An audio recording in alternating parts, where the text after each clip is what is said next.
शांति, ओम शांति।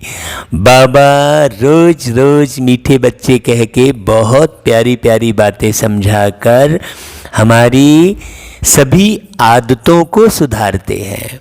मीठे भाई और मेरी मीठी मीठी बहनों, मीठी मीठी बहनों और मीठी मीठी माताओं, एक बात बड़ी अच्छी समझना कि बाबा पढ़ाते तो हैं शिक्षक बन के, और बाप बन के प्यार भी करते हैं, सद्गुरु बन के सच्चा मार्ग दिखाते हैं, लेकिन हमें एक बात ये समझना है कि वास्तव में बाबा आकर हमारी आदतों को ठीक करते हैं।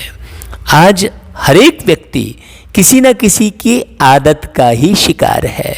आप गौर करो, आप जो भी कर रहे हो कहीं आपकी कोई आदत तो नहीं बन जा रही है। हाँ, जैसे कईयों की खाने की आदत रहती है, चलो यार आज ये बना लेते हैं, वो खा लेते हैं। कईयों की घूमने फिरने की आदत हो जाती है, कईयों की लड़ने झगड़ने की आदत हो जाती है।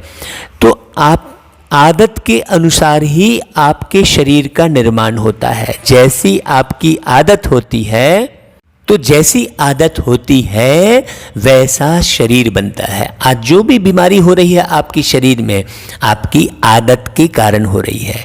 तो बाबा आकर जो मुरली चलाते हैं उसमें अच्छी अच्छी बातें बताकर अच्छी आदत बनाते हैं।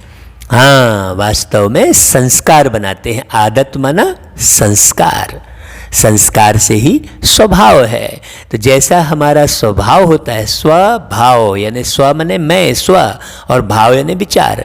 जैसे हमारे विचार होते हैं वैसी हमारी आदत बनती है। तो आप गौर करो, आपकी किसी प्रकार से तेज बोलने की आदत तो नहीं हो गई है, कहीं किसी को चिल्लाने की आदत तो नहीं हो गई है। हाँ, नहीं तो आदत हो जाती है कि मैं बच्चे के बिना रह नहीं सकती, मैं पति के बिना रह नहीं सकती, तो वो पति सोचेगा मैं पत्नी के बिना नहीं रह सकता, तो बोलेंगे मैं माँ के बिना नहीं रह सकता। ऐसे जो हम बंधे हुए हैं, ऐसा तो है ही नहीं। ये जो है नहीं रह सकता या रह सकते हैं, ऐसी कोई बात नहीं है। बाबा ने ड्रामा का बहुत सुंदर ज्ञान सुनाया है, तो गौर करना। हाँ, कईयों को चाय पीने की आदत है, बिना चाय पिए उनका सर दर्द शुरू हो जाएगा। तो हमारी जब जब आदत रहेगी तो हम फंसे हुए रहेंगे। वो याद की यात्रा जो बाबा कहते हैं, उस बेहद की याद की यात्रा में नहीं टिक पाएंगे। और जब तक हम बेहद की बाप की यात्रा में नहीं टिकेंगे, तब तक 63 जन्मों के जो आत्मा में पाप जमा है वो कटेंगे नहीं, विकर्म विनाश नहीं होंगे, बाबा कहता है। हाँ, हमारी आदत बाबा को याद करने की बन जानी चाहिए। हमारी आदत पात्र को देखकर, सही व्यक्ति को देखकर सही समय पर सही ज्ञान सुनाने की आदत बननी चाहिए। ज्ञान स्वरूप बनने की आदत होनी चाहिए। हाँ, पहले जो हम ज्ञान सुन रहे हैं वो पहले हमारे जीवन में उतरे। ऐसा नहीं कि इधर सुना फिर इधर मुख से बोला, नहीं, मुख बंद रहे, दोनों कान से सुने, अंदर जाए, वो अंदर जाए और हमारे अंतर की अवस्था का निर्माण करे, फिर मुख से निकले। हाँ, ऐसा नहीं कि इधर से सुना और मुख से फटाफट निकालना शुरू किया, नहीं, कानों से सुना और अंदर धारण किया, एक एक अपने में जांच की, फिर सुनाना शुरू किया। तो आज 9 नवंबर की वाणी बाबा की है। बाबा कहते हैं, मीठे बच्चे, तुम्हारा यह टाइम बहुत बहुत वैल्यूबल है। हाँ, बहुत बहुत कीमती है यह समय, इसलिए इसे व्यर्थ मत गवाओ इधर उधर के। हाँ, अपनी आदत में मत फंसे रहो कि मुझे तो ये पसंद है, मुझे वो नहीं पसंद है, मुझे इसके साथ रहना अच्छा लगता है, मुझे इस स्थान पे रहना अच्छा लगता है। ऐसी आदतों में अपना समय मत गवाओ। वास्तव में जो व्यर्थ समय जाता है वो आदत में ही जाता है। फिर बाबा कहते हैं जब आप इस तरह से व्यर्थ समय नहीं गवाओगे तो आप क्या करोगे, आपको परख शक्ति बढ़ जाएगी। और परख शक्ति बढ़ने से बाबा कहते हैं पात्र को देखकर ज्ञान दान करो। तो परख शक्ति बढ़ेगी तो आप पात्र को पहचान जाएंगे कि कहाँ पर कैसी बात बोलनी है। नहीं तो कई बच्चे बाबा के सीधा सीधा बोलते हैं। आपको मालूम है आप 5000 साल पहले भी ऐसे ही मिले थे। अब सामने वाला मूंझ जाता है। ड्रामे का ज्ञान हमको सुनाना, लेकिन ऐसे थोड़ी। या तो फिर कोई व्यक्ति कैसे ज्ञान सुनाएगा, पात्र देखकर ज्ञान नहीं सुनाते, कैसे फटाफट रटा रटाया बोल दिए। नहीं, आप धारण करेंगे तो रटा रटाया नहीं बोलेंगे, पात्र को देखकर आप दान करेंगे। पात्र को देखकर दान करना मतलब संसार में हर एक व्यक्ति ज्ञान का अधिकारी है, तो ज्ञान तो सबको देना है। ऐसा नहीं कि हमको नहीं देना है, ज्ञान सबको देना है, लेकिन देखकर समझ कर देना है। मान लो कोई कंप्यूटर वाला विद्यार्थी है और उसे किचन के आधार पर ज्ञान सुनाओगे तो उसको पसंद थोड़ी आएगा। और कोई गृहिणी है, उसे कंप्यूटर के आधार पर ज्ञान सुनाओगे तो उसे पसंद नहीं आएगा। तो पात्र को देखना, परखना, वो कौन से ज्ञान को सुनकर, किस प्रकार की बातों को सुनकर आकर्षित होने वाला है। जैसे कईयों को गीत पसंद है तो हम गीत सुना देते हैं भाई, तो गीत सुनकर आकर्षित हो जाता है। कईयों को ज्योतिषी पसंद है तो हम ज्योतिषी की बात कर देते हैं। तो आदमी को हमें परखने आना चाहिए, ठीक है ना भाई। फिर बाबा प्रश्न करते हैं, गुणों की धारणा भी होती जाए और चलन भी सुधरती जाए, उसकी सहज विधि क्या है। तो उत्तर है, देखो, गुणों की धारणा भी हो और चलन भी सुधरती जाए, मतलब आदत हमारी सुधरती जाए। चलन माने आदत। तो उसको बाबा ने बताया कि जो बाबा ने समझाया है वह दूसरों को समझाओ। हाँ, ज्ञान धन का दान करो तो गुणों की धारणा भी सहज होती जाएगी। जैसा बाबा बोलता है, बाबा की मुरली को आप 5 बार तो सुनने का बिल्कुल लक्ष्य रख लो। तो बाबा कैसे समझाते हैं, किस प्रकार से समझाते हैं। और YouTube पर जो बाबा अव्यक्त बाप दादा की वीडियो जो आते हैं, जो मधुबन में प्यारे बाप दादा दादी हृदय मौनी के तन में आए थे, वो वीडियो आप ज़्यादा से ज़्यादा देखेंगे तो आपको मालूम पड़ेगा कि बाबा कैसे समझाते हैं। बाबा ने जो समझाया वह दूसरों को समझाओ। ज्ञान धन का दान करो तो गुणों की धारणा भी सहज होती जाएगी और चलन भी सुधरती जाएगी। जब तक गुणों की धारणा अच्छे से नहीं होगी तब तक आदत भी नहीं सुधरेगी। जिनकी बुद्धि में यह नॉलेज नहीं रहती है, ज्ञान धन का दान नहीं करते, बाबा कहते हैं वह है मनहूस। वह मुफ्त अपने को घाटा डालते हैं। हाँ, बहुत बारीक बात कह रहे हैं बाबा।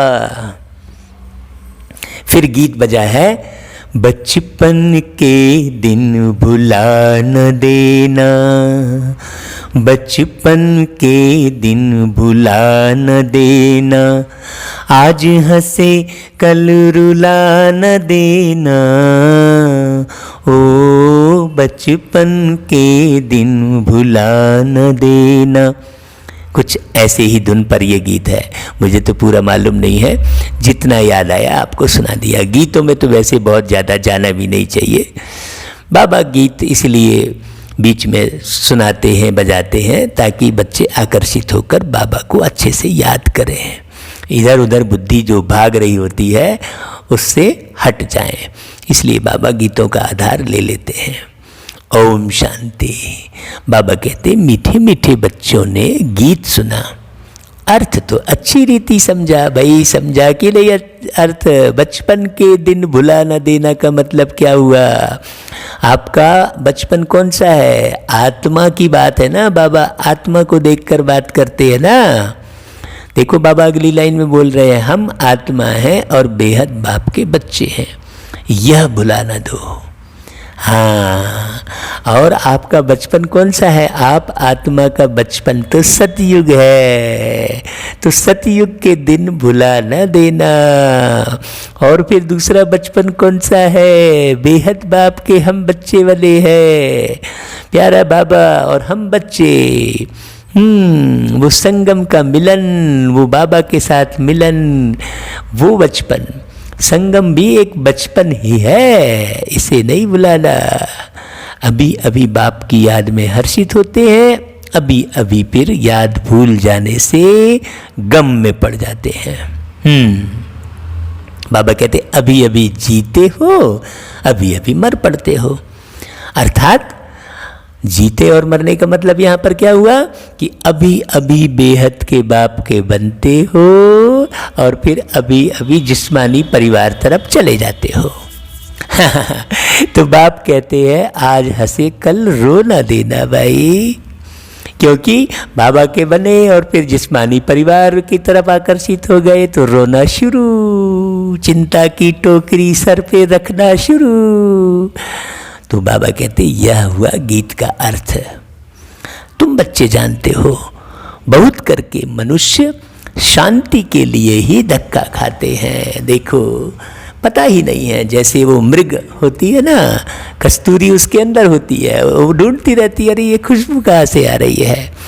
ऐसा ही मनुष्य भी ये जानते नहीं है कि वो शांति धाम के निवासी हैं, शांत स्वरूप है, शांति तो उनके अंदर ही है। धक्का खाते हैं, तीर्थ यात्रा पर जाते हैं। ऐसे नहीं कि धक्का खाने से कोई शांति मिलती है। यह एक ही संगम युग है जब बाप आकर समझाते हैं। पहले पहले तो अपने को पहचानो। हाँ, मूल बात यह है, तुम शरीर में बैठे आंख रूपी खिड़की के पीछे जो तुम बैठे हो, आंख रूपी खिड़की से दुनिया को देख रहे हो, वो तुम कौन? पलकें झपका रहे हो, वो तुम कौन? क्योंकि तुम निकल जाते हो शरीर से तो ये हल्की सी पलकें भी नीचे नहीं गिर सकती। हाँ, तो पहले पहले अपने को पहचानो। आत्मा है ही शांत स्वरूप, रहने का स्थान भी शांति धाम है। यहाँ आती है तो कर्म जरूर करना पड़ता है। बहुत ध्यान से सुनना। जब अपने शांति धाम में है तो शांत है कौन? हम आत्मा, तुम आत्मा। सतयुग में भी शांति रहती है। क्यों? क्योंकि आत्म अवस्था में रहने की आदत बाबा संगम युग पर डाल देते हैं, तो सतयुग में भी शांति रहती है। सुख भी है, अपार धन दौलत है तो सुख भी है, शांति भी है। शांति धाम को सुख धाम नहीं कहेंगे, परम धाम को सुख धाम नहीं कहेंगे, वहाँ पर सुख की फीलिंग नहीं है। लेकिन सतयुग को सुख धाम कहेंगे। जहाँ सुख है उसे सुख धाम और जहाँ दुख है उसे दुख धाम कहेंगे। भाई अभी तो कितने भी भौतिक साधन हैं, लेकिन दुख तो अंदर में है ही ना सबके। ऐसी कोई भी मनुष्य आत्मा नहीं है जिसको रंच मात्र भी दुख ना हो या दुख शब्द ही ना जानता हो। ऐसा कोई नहीं होगा अभी इस संसार में। बाबा कहते हैं यह सब बातें तुम समझ रहे हो, यह सब समझाने के लिए कोई को सम्मुख ही समझाया जाता है। हाँ, बाबा ब्रह्मा के तन में आके हम बच्चों को सम्मुख समझाए हैं। हम तो बड़े भाग्यशाली आत्मा है। प्रदर्शनी में जब अंदर घुसते हैं तो पहले पहले बाप का ही परिचय देना चाहिए। समझाया जाता है आत्माओं का बाप एक ही है, लेकिन लोग नहीं जानने के कारण ना जाने कितने नाम, कितने रूप, कितने धर्म, कितने जाति, कितने पंथ में बट गए। समझने की बात है। बाबा कहते हैं वही गीता का भगवान है, बाकी यह सब आत्माएं हैं। कृष्ण देवाय नमः कहते हैं, शंकर देवाय नमः, विष्णु देवाय नमः, ब्रह्मा देवाय नमः, लेकिन शिव परमात्माय नमः कहते हैं। तो फिर गीता का भगवान कौन हुआ? शिव बाबा हुए। ये परिचय देना चाहिए। हाँ, बाबा कहते हैं बाकी सब तो आत्माएं हैं, आत्मा शरीर छोड़ती और लेती है। शरीर के नाम ही बदलते हैं ना, आत्मा का नाम तो नहीं बदलता। एक शरीर में गई आत्मा तो नाम अलग है। जैसे मैं आत्मा भी इस शरीर में बैठा हूँ तो अनमोल मणि के नाम से जाना जा रहा हूँ। ये शरीर छोड़ दूंगा, नए शरीर में जाऊंगा, नए माता पिता होंगे तो वो जो नाम रखेंगे वो नाम पड़ जाएगा। तो आत्मा का नाम तो नहीं बदलता ना। तो तुम बच्चे ऐसे समझा सकते हो, बेहद के बाप से ही सुख का वर्षा मिलता है। जब ये गहरे से समझ में आ जाए तो ये मुरली सुनना कोई ना छोड़े। बाप ही सुख की सृष्टि स्थापन करते हैं। बाप दुख की सृष्टि रचे ऐसा तो होता नहीं। हाँ, लेकिन लोग नहीं जानने के कारण कह देते हैं मारने वाला भी भगवान, बचाने वाला भी भगवान। अरे भाई, वो मारता थोड़ी है। क्या देते हैं, तू ही बिगाड़े तू ही संवारे। अरे भाई, वो बिगाड़ते थोड़ी है, वो संवारते हैं। नहीं जानने के कारण लोग भगवान ही दुख देता है। चौपाई में कह दिया गया है कि जाकी मति पहले ही हर ले ही। हाँ, जाखों प्रभु दारुण दुख देही ताकि मति पहले हर ले ही, ऐसा करके एक चौपाई लिख दी गई है। मतलब भगवान जिसको दुख देना चाहेगा उसकी बुद्धि को पहले हर लेगा। अरे भाई, भगवान क्यों दुख देगा? भगवान तो दुख हरता, सुख करता है। तो गलत गलत ज्ञान फैलाया है, इसलिए अज्ञानता के कारण लोग अंधकार में भटक रहे हैं। बाप दुख की सृष्टि रचे ऐसा तो होता नहीं। भारत में लक्ष्मी नारायण का राज्य था ना, तो उनको किसने ऐसा बनाया, ये भी बात समझने की है। चित्र भी है। बोलो, यह सुख का वर्षा मिलता है। अगर कहें यह तो तुम्हारी कल्पना है तो उन्हें एकदम छोड़ देना चाहिए। कल्पना समझने वाला कुछ भी समझेगा नहीं। अब भाई, हर एक चीज़ पहले कल्पना में ही रहती है ना। आप जो मोबाइल यूज कर रहे हैं वो किसी ना किसी के कल्पना में ही तो आया होगा ना। तो कल्पना कह के छोड़ दिए क्या आपने? आप उसी के द्वारा कितने सारे काम कर रहे हो, लेकिन किसी ना किसी की कल्पना में तो पहले आया होगा ना, ऐसे ऐसे ऐसे ऐसे बनाऊंगा, ऐसे ऐसे होगा। तो कल्पना कह के जो कोई छोड़ देता है तो उसे छोड़ देना चाहिए, वो नहीं समझेगा। तुम्हारा टाइम तो बहुत वैल्यूबल है। इस सारी दुनिया में तुम्हारे जितना वैल्यूबल टाइम कोई का है नहीं भाई, क्योंकि तुम्हें पूरे 5000 साल संवारने हैं। 5000 साल का निर्माण करना है, 1-2 बरस की नहीं।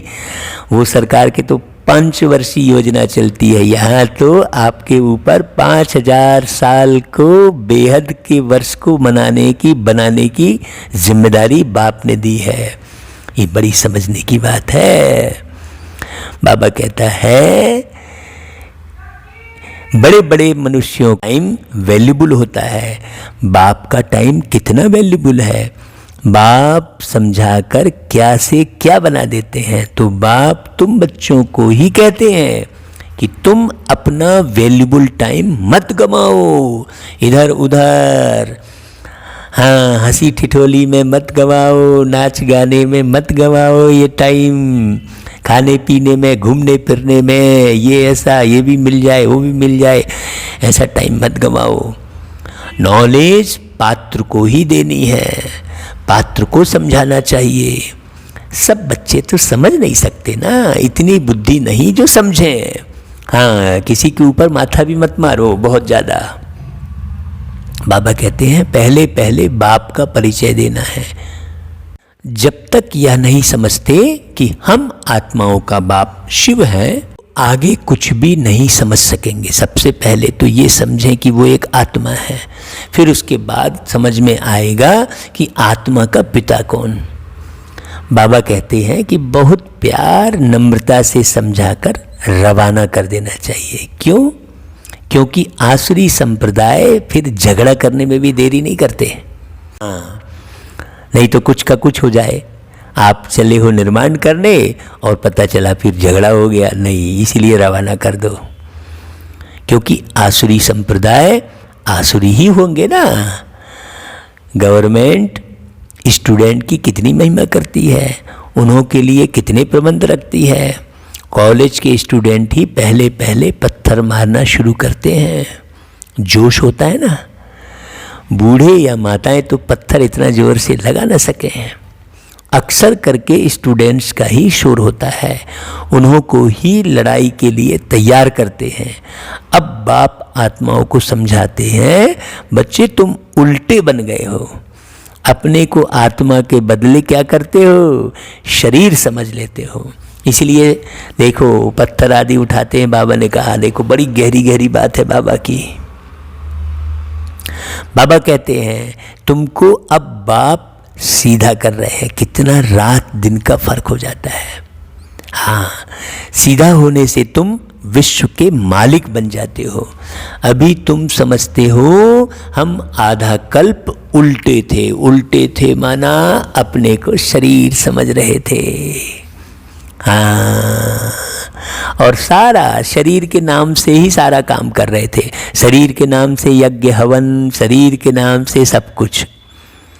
बाप कहता है आधा कल्प के लिए सुलटा बनाते हैं। अल्लाह के बच्चे हो तो विश्व की बादशाही का वर्षा मिल जाता है। रावण उल्टा कर देते हैं तो कला काया चट हो जाती है, फिर गिरते ही रहते हैं। राम राज्य और रावण राज्य को तुम बच्चे जानते हो। हाँ, जो रोज सुनते हैं, तुम बच्चे मतलब जो रोज सुनकर समझते हैं कि राम राज्य क्या है और रावण राज्य क्या है। बाबा कहते हैं जब तुम इतना समझते हो तो फिर तुमको बाप की याद में रहना है। बल शरीर निर्वाह अर्थ कर्म भी करना है, फिर भी समय तो बहुत मिलता है ना। और भाई आप कर्म करते हुए क्या अपने पाप को याद करते हो तो काम थोड़ी छूट जाता है। अब आप जैसे घर से निकलते हो तो गाड़ी ड्राइव करते हो, तो गाड़ी ड्राइव करते हो तो अंदर में स्मृति रहती है ना कि आपको कहाँ जाना है। तो गाड़ी भी ड्राइव कर रहे होते हो और अंदर में ये याद भी कर रहे होते हो कि मुझे कहाँ जाना है। तो गाड़ी चलाना डिस्टर्ब थोड़ी हो जाता है।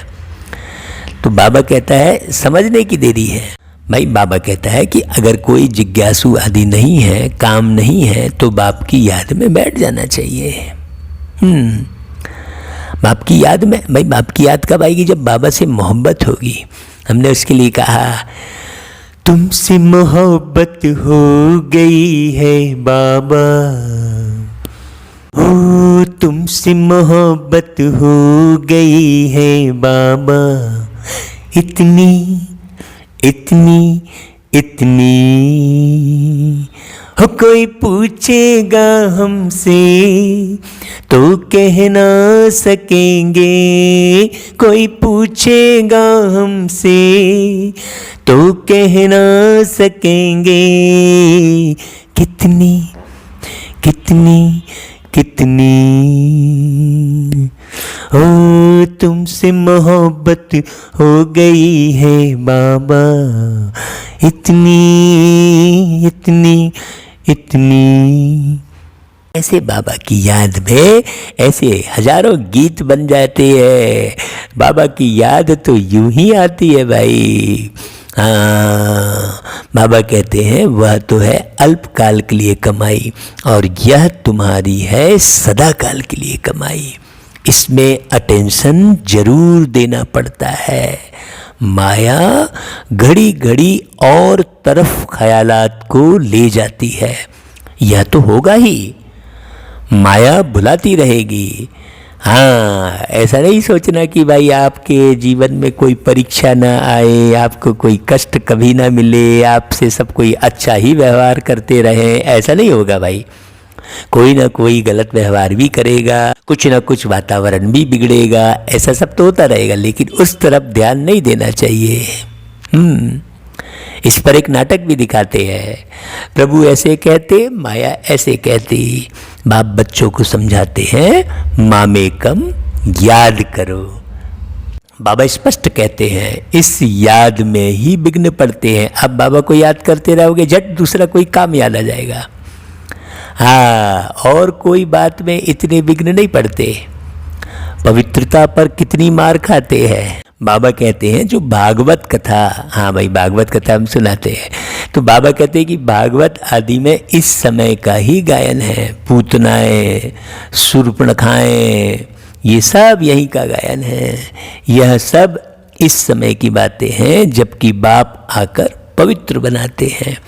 तो कृष्ण जी के साथ वो पूतना दिखा दी है, तो रामचंद्र जी के साथ शूर्पणखा दिखाई है। बड़ी गहरी समझने की बात है। अब इस पर हमने बहुत विचार सागर मंथन किया है और इसकी क्लासेस भी रिकॉर्ड की हैं। ये पूतना क्या है, ये शूर्पणखा क्या है, आप और क्लासों को सुनना हमारे चैनल पर है। क्योंकि एक एक चीज़ का अर्थ जब तक आप समझेंगे नहीं, तब तक वो आनंद में, वो परम आनंद का अनुभव नहीं करेंगे। और जब तक परम आनंद का अनुभव नहीं करेंगे तो बाप से बुद्धि गहरे से जुटेगी नहीं। हाँ, फिर वो जुटाने की कोशिश करेंगे लेकिन जुटेगी नहीं, बाबा कहते हैं। तो यह सब इस समय की बातें हैं।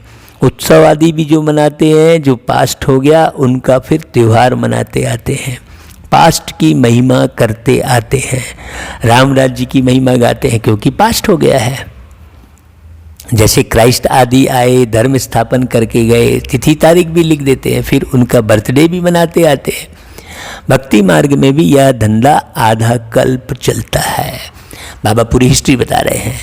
आप पुराने का ही महिमा करेंगे और आजकल की दुनिया में जो खत्म हो जाता है, शरीर छोड़ देगा, उसकी खूब महिमा करते रहेंगे।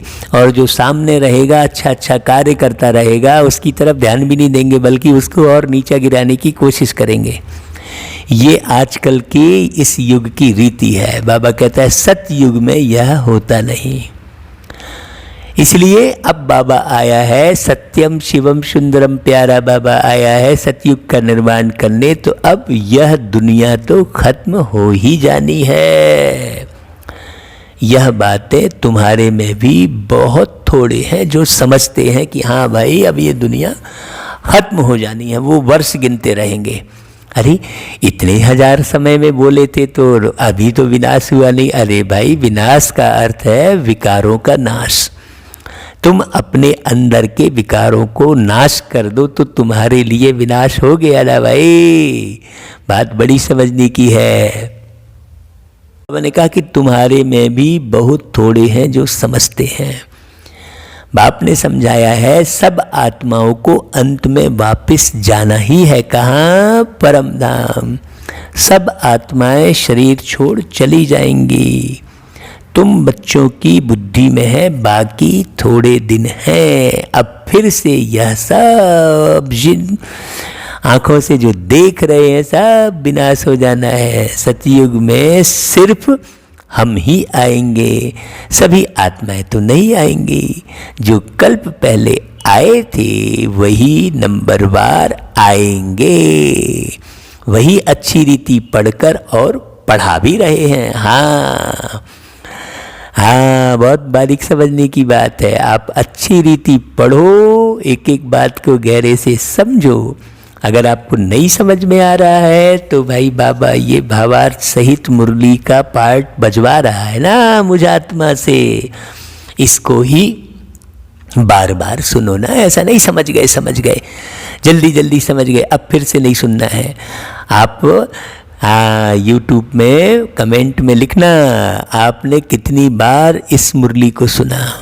बाबा कहते हैं जो अच्छा पढ़ते हैं वही फिर नंबरवार ट्रांसफ़र होते हैं। तुम भी ट्रांसफ़र होते हो।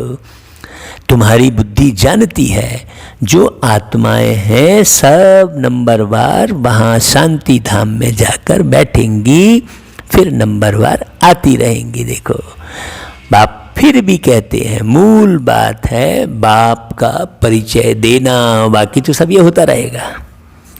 हाँ, जाना और आना। हाँ, दुख जाएगा सुख आएगा, आना जाना लगा रहेगा। दुख जाएगा सुख आएगा, ये आना जाना तो लगा रहेगा। बस अब बाप का परिचय देना मूल बात है। बाप का नाम सदैव मुख में हो। आत्मा क्या है, परमात्मा क्या है, दुनिया में कोई भी नहीं जानते। बल गाते भी हैं कि भ्रुकुटी के बीच चमकता है अजब सितारा।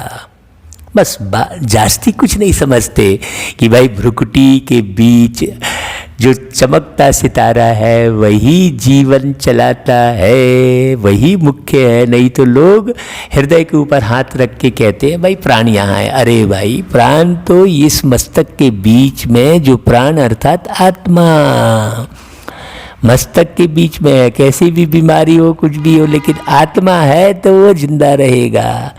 आत्मा छोड़ के चली गई तो शरीर कुछ नहीं कर सकता। तो मुख्य बात यही है। बाबा कहते हैं यह ज्ञान बहुत थोड़ों की बुद्धि में है। घड़ी घड़ी भूल जाते हैं, जो रोज सुनते हैं वो भी भूल जाते हैं। बाबा कहते हैं पहले पहले समझाना है, बाप ही पतित पावन है। वर्षा भी देते हैं और सहनशाह भी बनाते हैं। हाँ, सहन करने की शक्ति देते हैं। आपको जो भी दुख हो रहा है, परेशानी हो रही है, वो सहन नहीं करने के कारण हो रहा है, और आप सहन कर लिए तो कुछ नहीं है। बाबा कहते हैं तुम्हारे पास गीत भी है, आखिर वह दिन आया आज। जिसका रास्ता भक्ति मार्ग में बहुत तकते थे। द्वापर से भक्ति शुरू होती है, फिर अंत में बाप आकर रास्ता बताते हैं। कयामत का समय भी इसको कहा जाता है। आसुरी बंधन का सब हिसाब किताब चुकतू कर फिर वापस चले जाते हैं। 84 जन्मों के पाठ को तुम जानते हो, यह पाठ बजता ही रहता है। हाँ, ये चक्र कभी खत्म नहीं होता। शिव जयंती मनाते हैं तो जरूर शिव आया होगा ना भाई, जरूर कुछ किया होगा ना भाई, तभी तो शिव जयंती मनाते। लेकिन किसी को नहीं मालूम कि वो शिव कब आए और उन्होंने क्या किया। वही नई दुनिया बनाते हैं। यह लक्ष्मी नारायण मालिक थे, अब नहीं है। फिर बाप राजयोग सिखलाते हैं। यह राजयोग सिखाया था बाबा ने, है ना भाई, शिव बाबा ने।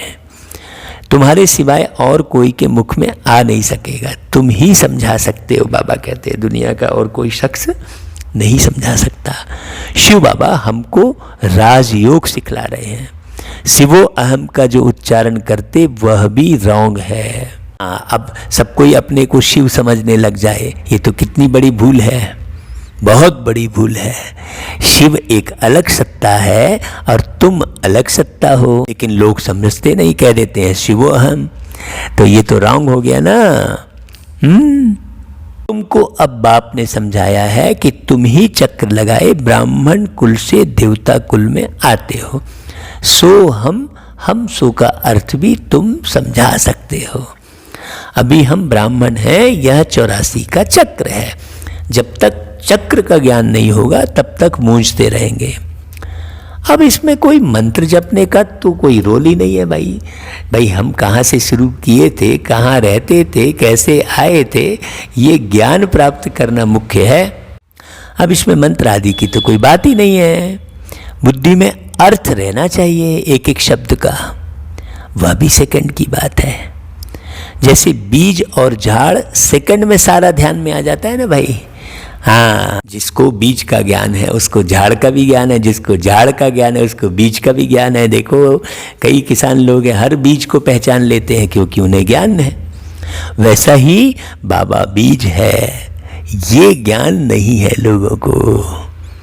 हाँ, तो जैसे बीज का ज्ञान है सेकंड में ध्यान आ जाता है, वैसे हम सो का राज भी सेकंड में आ जाता है, देरी थोड़ी लगेगी। हम ऐसे चक्र लगाते हैं जिसको स्वदर्शन चक्र भी कहा जाता है। अगर तुम किसको कहोगे कि हम स्वदर्शन चक्र चक्रधारी हैं तो कोई मानेंगे नहीं, कहेंगे यह तो सब अपने ऊपर टाइटल रखते हैं। फिर तुम समझाएंगे यह 84 जन्मों का दर्शन होता है, ये 84 जन्म कैसे लेते हैं, यह चक्र फिरता है, तो इसको ही स्वदर्शन चक्रधारी कहा जाता है। पहले तो सुनकर चमक जाते हैं, अरे वाह अपने को स्वदर्शन चक्रधारी बोलते हैं, पहले तो कहेंगे या फिर क्या गपोड़ा लगाते हैं। जब तुम बाप का परिचय देंगे तो उनको फिर गपोड़ा नहीं लगेगा। बाप का परिचय मतलब बहुत प्यार से समझाना है, बहुत नम्र होकर समझाना है, तब गपोड़ा नहीं लगेगा। बाप को याद करते हैं, गाते भी हैं, बाबा आप आएंगे तो हम वारी जाएंगे, आपको ही याद करेंगे। बाप कहते हैं तुम कहते थे ना, अब फिर तुमको याद दिलाता हूँ, नष्टो मोहा हो जाओ, इस देह से भी नष्टो मोहा हो जाओ, अपने को आत्मा समझ मुझे ही याद करो तो तुम्हारे विकर्म विनाश हो जाएं। यह मीठी बात सबको पसंद आएगी। बाप का परिचय नहीं होगा तो फिर किस न किस बात में संशय उठाते रहेंगे, इसलिए पहले तो 2-3 चित्र आगे रख दो जिसमें बाप का परिचय हो। बाप का परिचय मिलने से वर्षे का भी मिल जाएगा।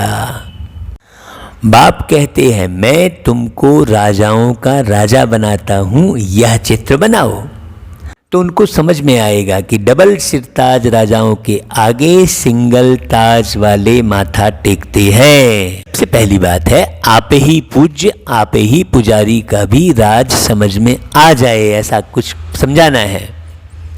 पहले बाप की ही पूजा करते हैं, फिर अपने ही चित्रों की बैठ पूजा करते हैं। जैसे भाई अटल बिहारी वाजपेयी जी गए, अब्दुल कलाम जी गए, अब उनकी मूर्ति लगेगी यदि और वो फिर से जन्म लेंगे तो उन्हें थोड़ी मालूम रहेगा कि मैं ही अटल बिहारी वाजपेयी था पहले, तो अपने ही मूर्ति में माला डालते रहेंगे, फिर से जन्म लेंगे ना भाई। आत्मा तो कहीं गई नहीं ना, आत्मा ही अटल बिहारी के रूप में पार्ट बजाई, आत्मा ही अब्दुल कलाम के रूप में पार्ट बजाई, है ना भाई। आत्मा ही अभी प्रधानमंत्री बनती है, आत्मा ही राष्ट्रपति बनती है, तो वो आत्मा निकल जाती है फिर नया शरीर लेती है तो उसे याद थोड़ी रहता है।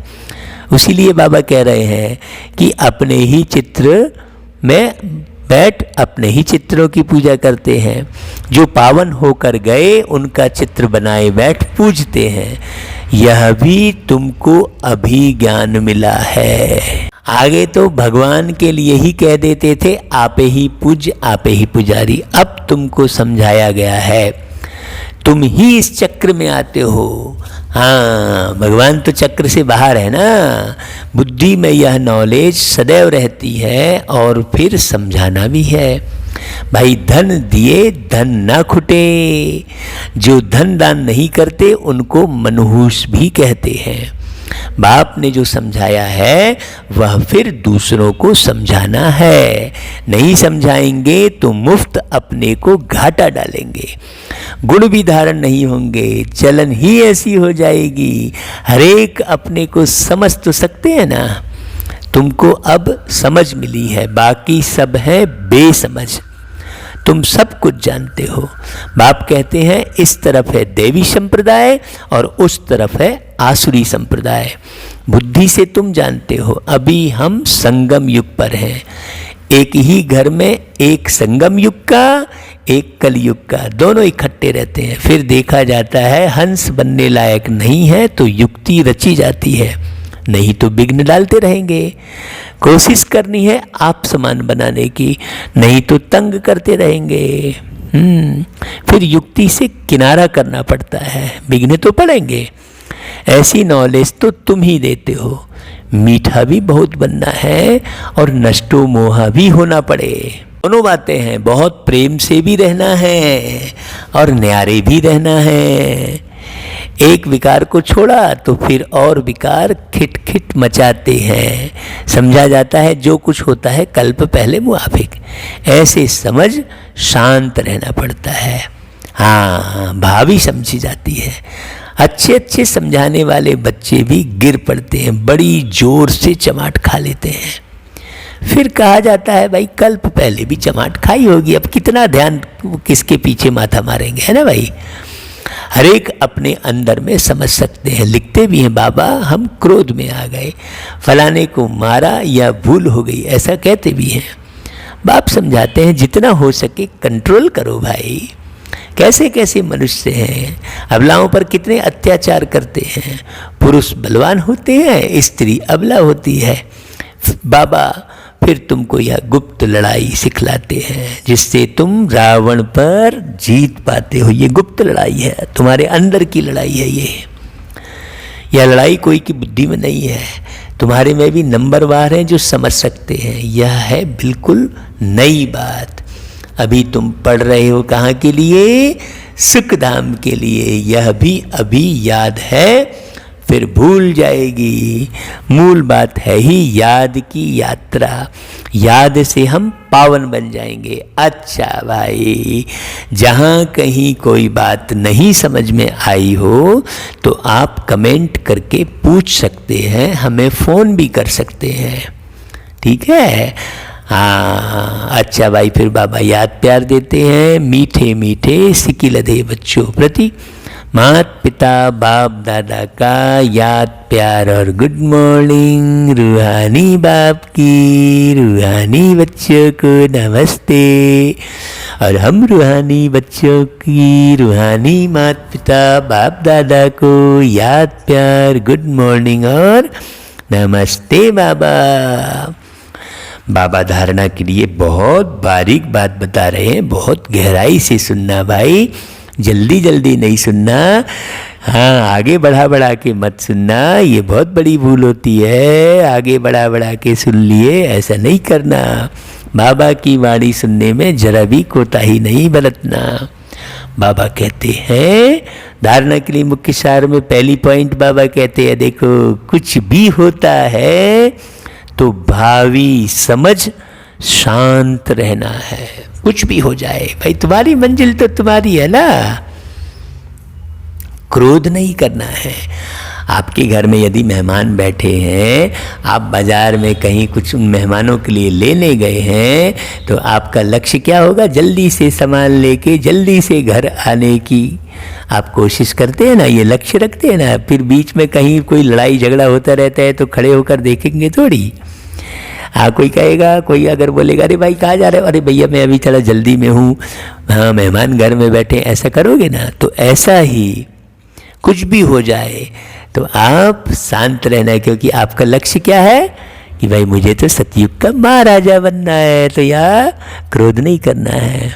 जितना हो सके अपने आप को कंट्रोल करना है। युक्ति रच आप समान बनाने की कोशिश करनी है। जितने अपने जैसे खड़े करोगे उतना ही संगठन की शक्ति बढ़ती जाएगी। फिर दूसरी पॉइंट बाबा बताते हैं, बहुत प्यार और नम्रता से सबको बाप का परिचय देना है। हाँ, हुटिंग नहीं करनी है, आर्गुमेंट नहीं करना है, किसी बात का बुरा नहीं मानना है भाई। किसी को आप सुना रहे हो नहीं समझ पा रहा है तो आप चिड़चिड़ा गए, ऐसा नहीं करना है। बहुत प्यार से और नम्रता से बात करनी है, बाप का परिचय देना है। सबको यही मीठी मीठी बात सुनाओ कि बाप कहते हैं अपने को आत्मा समझ मुझे याद करो, इस देह से नष्टो मोहा हो जाओ। समझा? अच्छा भाई, फिर वरदान सुनेंगे। बाबा कहते हैं नम्रता रूपी कवच द्वारा व्यर्थ के रावण को जलाने वाले सच्चे स्नेही सहयोगी भव। हाँ, कोई कितना भी आपके संगठन में कमी ढूंढने की कोशिश करे, लेकिन जरा भी संस्कार स्वभाव का टक्कर दिखाई ना दे, क्योंकि हम टकराने वाले नहीं हैं, हम निर्माण करने वाले हैं। बाबा कहता है अगर कोई गाली भी दे, इंसल्ट भी करे, आप सेंट बन जाओ। हाँ, आपसे शांति की खुशबू, साइलेंट की खुशबू सामने वाले को मिलती रहे तो सोचेगा अरे यार मैं इतना गाली दे रहा हूँ, इतना चिल्ला रहा हूँ, लेकिन ये बड़ा शांत बैठा है, ऐसा सोचेगा वो। आप बाबा की याद में रह जाओ। हाँ, एक बार हम जो है इंदौर से उज्जैन हमको भाई जी ने भेजा था मेले में, तो रास्ते में ट्रेन में हम गृहस्थ परिवार के लोगों को बढ़िया बाबा का ज्ञान सुना रहे थे। तो बीच में बढ़िया पवित्रता की बात आई, गीता का ज्ञान देने वाला कौन, ये सब बात आई। तो दूसरे कंपार्टमेंट में उज्जैन जाने वाले कुछ साधु सन्यासी लोग बैठे थे। अब वो उठ के चले आए और हमको चिल्लाने लगे, ये तुम क्या ज्ञान सुना रहे हो, ये गृहस्थियों को तुम ये क्या पवित्रता का मार्ग बता रहे हो, ये क्या देवी देवता और ये सब कर रहे हो, क्या ये 5000 से ऐसा करके वो हमारे को गालियां देने लगे, चिल्लाने लगे और उठो तुम यहाँ से, भगो यहाँ से, ऐसा हमको करने लगे। हम बिल्कुल शांत रहे, एकदम साइलेंट, और वो उज्जैन तक लड़ते रहे। फिर जो ज्ञान सुने थे वो लोग ही कहने लगे, वो ये कहने लगे आप हमारे पेट में लात मार रहे हो। तो लोग कहने लगे अरे भाई क्या मतलब तुम अपनी रोजी रोटी चला रहे थे भगवान के नाम पर, ऐसा करके वो लोग भिड़ गए जो हमसे सुन रहे थे ज्ञान, और हम शांत बैठे थे। फिर वो सारे साधु संत ऋषि मुनि हमको खींच कर ले गए दूसरे कंपार्टमेंट में और हाँ हमको बिठाया। फिर कहने लगे कहाँ के हो तुम, ये हो वो, उल्टा सीधा। फिर हमने अपना विजिटिंग कार्ड दिया, उसमें बाबा का ही ज्ञान था, उसमें लिखा था कि गीता का ज्ञान दाता श्री कृष्ण नहीं भगवान शिव है। तो वो और भड़क गए और खूब मुझे को गालियाँ देने लगे, लेकिन मैं शांत रहा। ऐसे करते करते उज्जैन आ गया, हम बिल्कुल शांत रहे, बाबा को याद करते रहे, कुछ भी नहीं बोले। तो जब वो नीचे उतरे सारे ऋषि मुनि लोग, वो हाथ जोड़ने लगे, वो कहने लगे जरूर आप कोई देव आत्मा है, हमने आपको इतना तंग किया, इतनी गालियाँ दी, इतना उल्टा सीधा कि हाँ, लेकिन आप कुछ नहीं बोले। तो हमने कहा नहीं भाई हम क्यों बोलेंगे, आप तो हमारे भाई हो, आप भी उसी बाप के बच्चे हो, मैं भी उसी बाप का बच्चा हूँ, तो आपको मैं क्यों बुरा भला कहूँगा और क्यों आपकी बात का बुरा मानूंगा। आपको कुछ बात का पता नहीं है इसलिए आप मुझे चिल्ला रहे हो, और मुझे पता है तो मैं शांत हूँ। तो सब लोग शांति से चले गए। ये बिल्कुल रियल बात आपको बता रहा हूँ। तो बाबा कहते हैं कि कोई भी इंसल्ट करे, गाली दे, तो आप सेंट बन जाओ, मतलब शांत रहो। अगर कोई रांग भी करता तो आप राइट रहो, कोई टक्कर लेता है तो भी आप उसे स्नेह का पानी दो, या क्यों ऐसा क्यों, या संकल्प करके आग पर तेल नहीं डालो। नम्रता का कवच पहन कर रहो, जहाँ नम्रता होगी वहाँ स्नेह और सहयोग भी अवश्य होगा। हाँ, जैसे वो ऋषि मुनि लोग मेरे सहयोगी बन गए। आगे जाकर उनने बहुत अच्छे से हमारा सहयोग किया, क्योंकि हम शांत रहे, लड़े नहीं, झगड़े नहीं, आर्गुमेंट नहीं किए। बिल्कुल प्रैक्टिकल बात आपको बता रहा हूँ, है ना भाई। तो ऐसे जीवन में धारण करना, बाबा की बातों को धारण करना ही, जीवन में उपयोग करना ही बाबा की याद में रहना कहलाएगा। फिर हम स्लोगन सुनते हैं।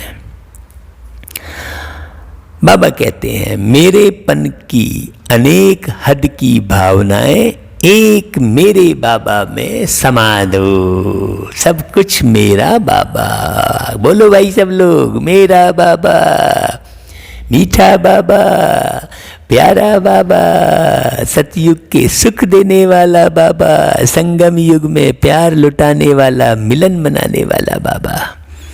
अच्छा भाई, ओम शांति।